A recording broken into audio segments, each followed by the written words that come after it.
तोर सुरता मदिन पहाथे रानी मोर रतिहा म सपना जगाथे बही तोर नैना रे नैना मिला के बही मोर माया लतय बढ़ा के रानी मोर देख होगे दीवाना तोर माया मदिल आई लव यू बोलत रहते वो देख होगे दीवाना तोर प्यार मदिल आई लव यू बोलत रहते वो। तोर सुरता मदिन पहाथे वाला मोर रतिहा म सपना जगाथे राजा तोर नैना ले नैना मिला के बहा मोर माया लाते बढ़ा के राजा मोर हो गयो दीवानी तोर माया मदिल आई लव यू बोलत रहतेगा हो गयो दीवानी तोर माया मदिल आई लव यू बोलत रहतेगा।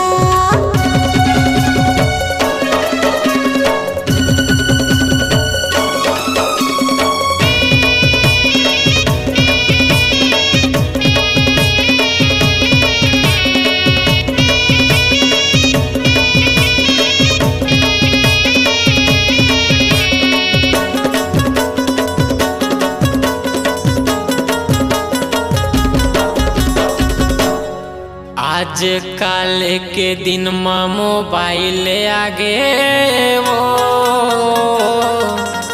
दे जा नंबर लिख के तोर रुमाल माँ फोन लगा हूँ तो लरे वीडियो कॉल माँ। तब मैं का कही थो सुने हाँ बोलना। जन करना संगीत मन ला उदास दुरिहा में रह के हवा तोर पास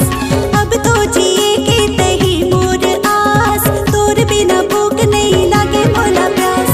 हो गयो दीवानी तोर माया मदिल आई लव यू बोलत रहतेगा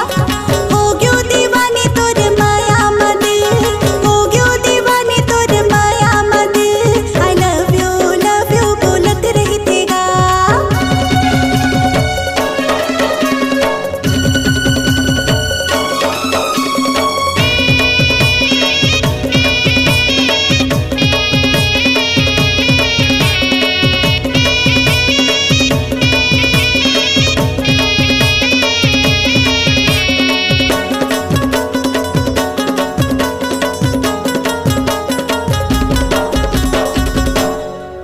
काकर डार्यो काखर बुध मागा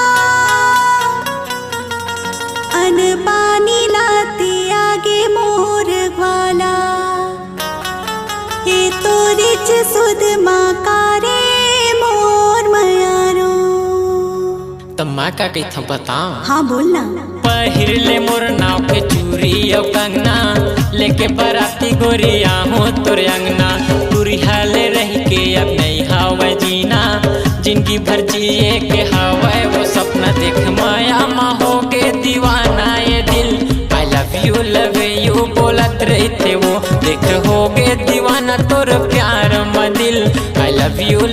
यू बोलत रहते वो। तोर सुरता मदिन पहाथे वाला मोर रतिहा म सपना जगाथे राजा मोर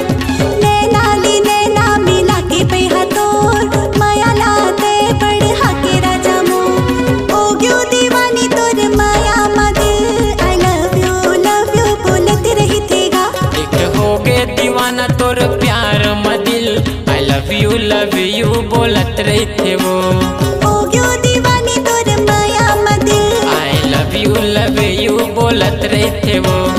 हो गयो दीवानी तोर माया मदिल आई लव यू बोलत रहते वो।